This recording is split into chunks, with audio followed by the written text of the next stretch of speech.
d'un point important muy la justice. da nga ci am insatisfaction par rapport ak li nga doon xaar ci bilan 2 ans yi. et ci ban côté exactement. waaw xam nga bi première année bi ñëpp gis nañu ñu def les assises de la justice. oui les réformes ñëpp rafetlu ko. est-ce que dañ ko appliqué. mois de mars de la ñu waxoon ne daanaka dinañ ko yóbbu. mais appelé wuñ ko. ba léegi mais te diggante bi defaat nañ fi dialogue national man mi dem naa ci jël naa fa kaddu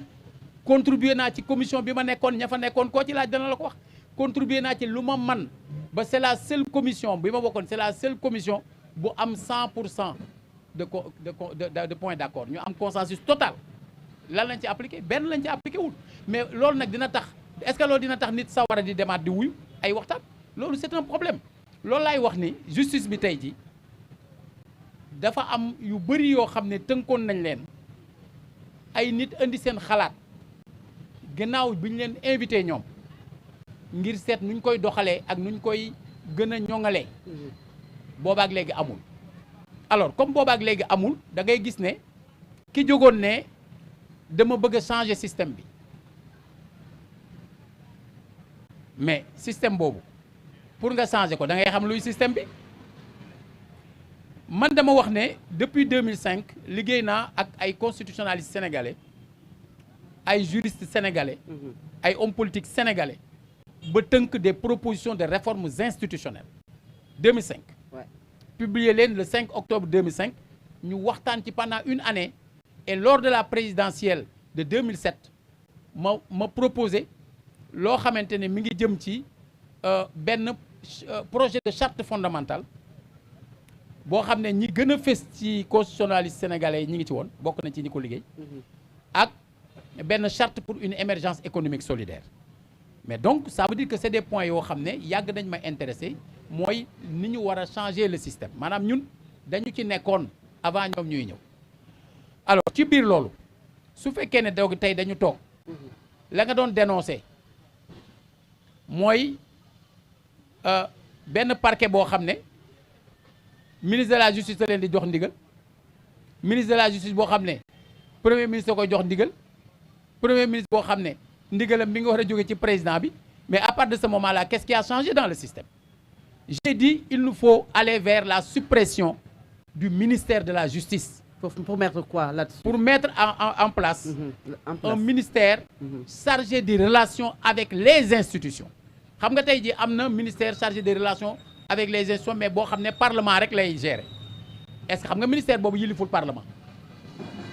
ce même ministère chargé des relations avec les institutions entendues dans le sens de parlement et justice pour gérer les rapports fonctionnels entre les différents pouvoirs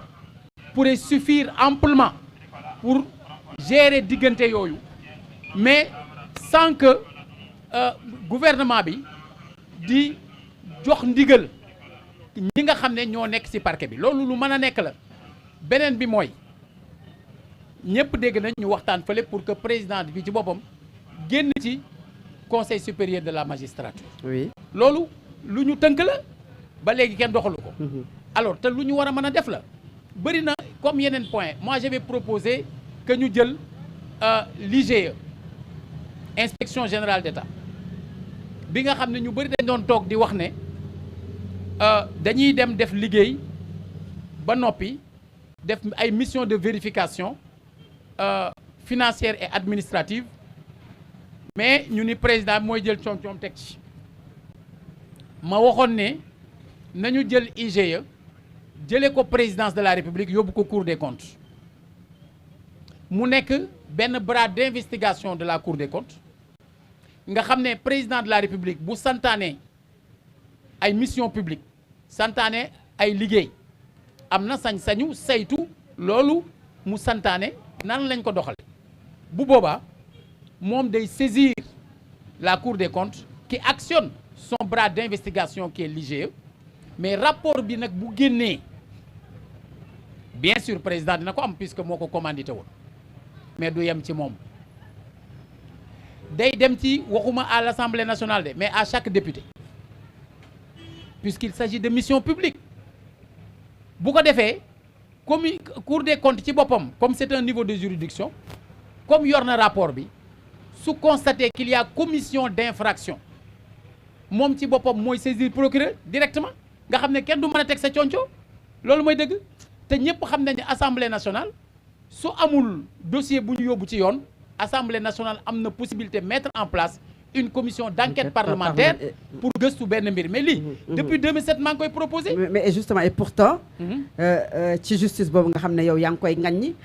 d'accorduloo ne quand même am na ay efforts yoo xam ne am na yàlla reddition des comptes les rapports des corps de contrôle les mandats de dépôt systématiques daanaka mel na ne lu wàññeeku dañ la daan teg loxo yóbbu la instruction fàtte la fa ma ne dañ lay teg loxo yóbbu la flagrant délit ma ne ba léegi am na mais wàññeeku na non xalal dañu wax changer le système oui du dëgg un changement profond nga bëgg yow mais dañu lu ñu wax du révolution li dañ ne dañuy def révolution la ñu wax ñoom ñoo ko wax du dëgg ñoom fekkoon ne ñun ñuy woote loolu mais révolution boobu laa leen ni li koy indi dafa am nu muy man je suis pour la révolution nous sommes des révolutionnaires mais lan la ñuy wax révolution la révolution n'est pas un coup d'État orchestré au sommet par une minorité d'activistes révolutionnaires c'est un mouvement qui met en branle d'énormes masses humaines qui prennent en charge leur propre destin changer le système mooy yow yaa ngi yore assemblée nationale tey nga yore assemblée l'écrasante majorité pourquoi lu la ko may le système pourquoi parce que yow am nga 54,97% des voix ci législative yi oui mais am 78,88% des sièges yaa ngi am 130 députés sur 165 mu mel ne maanaam loolu nga am ci ay voix parce que raw gàddu bi la c'était le système waaw maanaam nga xam ne da ngay ñëw man nga nekk minoritaire dans un département nga am 35% 65 ya ca des ñeneen ñi séddoo ko te kenn amu ci lu mat 35 nga jël lépp nag la ñuy fal ca département bi comme si tu avais 100% mais ça c'est le système de mode d'élection et c'est le système qui est maintenu loolu mooy dëgg alors loolu laay wax ne kon changé wuñu système bi beneen bi mooy tey ñëpp dañuy wax ne il nous faut une majorité parlementaire man mosuma gëm ne président soxla na majorité pour gouverner mais ñii ba ñuy dem wuti majorité ça sera quelque chose quand même monsieur le maire ma ne ba ñuy wuti ay député ñoom dañoo waxoon ne dañuy wutal jomaay di loolu la ñu waxoon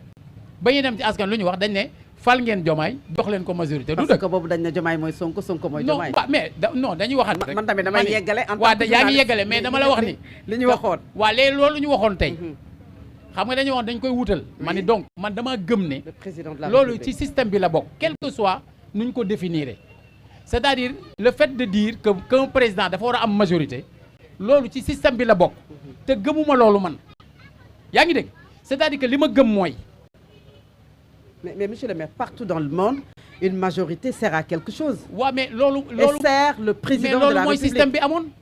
système bi ñu wax dañ ko bëgg a déjjati mooy système boobu mooy li daan dox mooy li daan dox mooy li nga xam moo fi daan am sax te doxul mooy lan mooy tey jii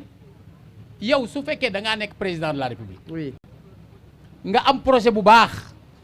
pour baykat yi nga am projet bu baax pour ndaw ñi nga am projet bu baax pour jigéen ñi am projet bu baax pour njàng mi